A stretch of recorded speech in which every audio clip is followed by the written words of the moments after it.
శివుడి దర్శనం. ఆ పరమేశ్వరుణ్ణి కన్నులారా చూడాలని కాళ్ళు కనే భక్తులు ఈ భూమిపై ఎన్నో వేల మంది ఉన్నారు. అలాంటప్పుడు మన మనసులో ఒక ప్రశ్న తుడిచిపెట్టలేనిదిగా నిలుస్తుంది. శివుని దర్శనం దొరుకుతుందా? దొరికితే ఎలా? ఈ ప్రశ్నకు సమాధానం మన పురాణంలో ఉంది. వాళ్ళు సాధించారు, వాళ్ళు తపస్సు ఫలించింది, వాళ్ళ భక్తికి శివుడు ప్రత్యక్షమయ్యాడు. అలాంటి శాశ్వతమైన దారిని మనం ఇప్పుడు అన్వేషించబోతున్నాం. శివుని దర్శనం దొరకాలంటే ముందు మనస్సు శుద్ధి కావాలి. పురాణాల ప్రకారం శివుడి దర్శనానికి ముందుగా మనిషి తన హృదయాన్ని పవిత్రం చేసుకోవాలి. లోపాల్లో మునిగిపోయిన మనస్సు, పాపభారంతో నిండిన మనస్సు శివుని తాపత్రయాన్ని చేరలేదు. శివుడు భక్తుడి రూపం, భక్తుడి ఆవేదన, భక్తుడి ప్రేమను చూస్తాడు. మిగతా అలంకారాలు, విద్యలు, బలాలు అవన్నీ తర్వాత విషయం. ఉదాహరణకి కన్నప్ప ఒక వేటగాడు. పూజా విధానాలు తెలియవు. శివలింగం ముందు పూలు పండ్లు కాదు, తన హృదయాన్ని అర్పించాడు. శివుడు అతని నిజమైన ప్రేమను చూసి ప్రత్యక్షమయ్యాడు. చివరికి అతని 2 కళ్ళు కూడా లింగానికి సమర్పించిన తర్వాత శివుడు ప్రత్యక్షమై పరమ పాదానికి తీసుకెళ్లాడు. అసలు ఈ కథ మనకు ఒక విషయం చెబుతుంది. భక్తి ఉంది కదా, ఇక మిగిలినది శివుడే చూసుకుంటాడు. దీర్ఘకాలిక తపస్సు. పార్వతీదేవి ఉదాహరణ.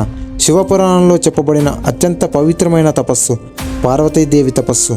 హిమవంతుడు కుమార్తెగా పుట్టిన పార్వతి బాల్యంలోనే శివుని పట్ల అపారమైన భక్తి పెంచుకుంది.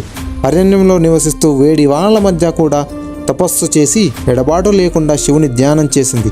ఆమె తపస్సు క్రమంగా 10,000 ఏళ్ల పాటు సాగింది. చివరకు శివుడు మేఘరూపంలో ప్రత్యక్షమై వివాహానికి ఒప్పుకున్నాడు. ఈ కథ ద్వారా మనకు అర్థమవుతుంది ఏంటంటే, తపస్సు అన్నది కాలాన్ని జయిస్తుంది, భగవంతుణ్ణి కలిసే వరదారి.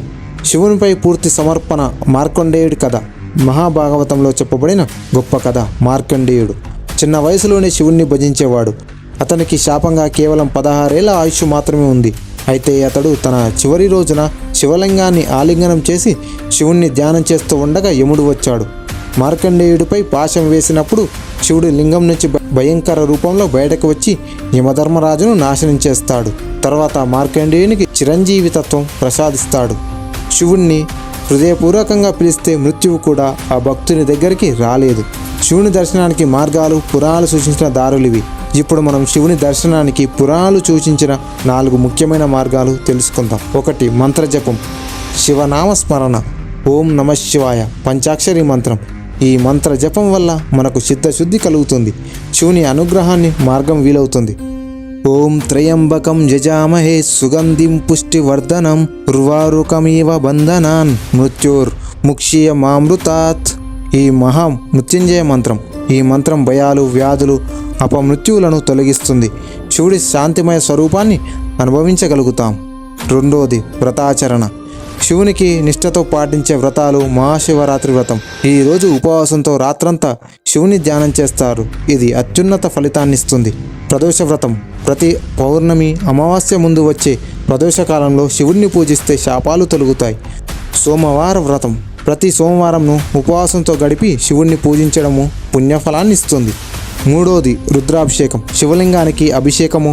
పాలు, పెరుగు, తేనె, నారికేలం, బెల్లం వంటి ద్రవ్యాలతో లింగాన్ని అభిషేకిస్తే మనస్సు శాంతిని పొందుతుంది. శ్రీరుద్రం, చమకం వంటి వేద మంత్రాలతో రుద్రాభిషేకం చేయడం అత్యంత ప్రీతికరమైన పని. 4. శైవక్షేత్ర యాత్రలు. జ్యోతిర్లింగాలు. 12 ప్రాచీన శివక్షేత్రాలు. 4 శైవక్షేత్ర యాత్రలు. జ్యోతిర్లింగాలు. 12 ప్రాచీన శివక్షేత్రాలు. కాశీ, సోమనాథ్, కేదార్నాథ్ వంటి ప్రదేశాలు.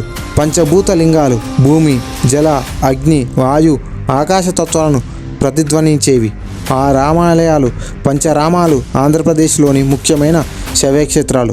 ఇవి మానసికంగా శివుని శాశ్వత స్వరూపాన్ని మనలో ప్రతిష్ఠింపజేస్తాయి. శివుని నిశ్చల ప్రేమ, భక్తుణ్ణి విడిచిపెట్టని దయ శివుడి మరో అద్భుత లక్షణం. తనను ప్రాణంగా పిలిచిన భక్తుని ఎప్పటికీ విడిచిపెట్టడు. భృంగి ఋషి ఉదాహరణ చూడండి. అతను శివుణ్ణే పూజించేవాడు. పార్వతీదేవి కూపితురాలై అతనిపై శాపం వేసిన శివుడు అతన్ని తాను స్వీకరించాడు. ఇలాంటి అనేక శైవ భక్తుల కథలు. నాయనారుల జీవితం ఒక గొప్ప అధ్యాయమే. మనందరికీ ఉండే చివరి ప్రశ్న, శివుని దర్శనం అంటే నిజంగా శరీర రూపంలో ప్రత్యక్షమా? అయితే పురాణాలు సమాధానం ఇలా ఉంది. కన్నులతో కాకపోయినా మనస్సుతో, ఆత్మతో, భావనతో శివుడిని అనుభవించగలగడం అంతకంటే గొప్ప దర్శనం మరొకటి లేదు. శివుడు ఏ విధమైన భక్తుని అయినా అంగీకరిస్తాడు. ఆయనకు చదువు అవసరం లేదు, పూజ పటాలు అవసరం లేదు. కేవలం నిజమైన ప్రేమ, నిష్కల్మష భక్తి అది ఉంటే చాలు. నీవు శివుణ్ణి ప్రేమిస్తే శివుడు నిన్ను వదలడు. నీవు ఆయన్ని ఒక్కసారి పిలిస్తే ఆయన 1,00,000 సార్లు పరిగెత్తి వచ్చేస్తాడు. అంతటి దయామయుడు, సౌమ్యుడు ఆ శివుడు మనందరికీ సన్నిహితుడే. ఓం నమః శివాయ.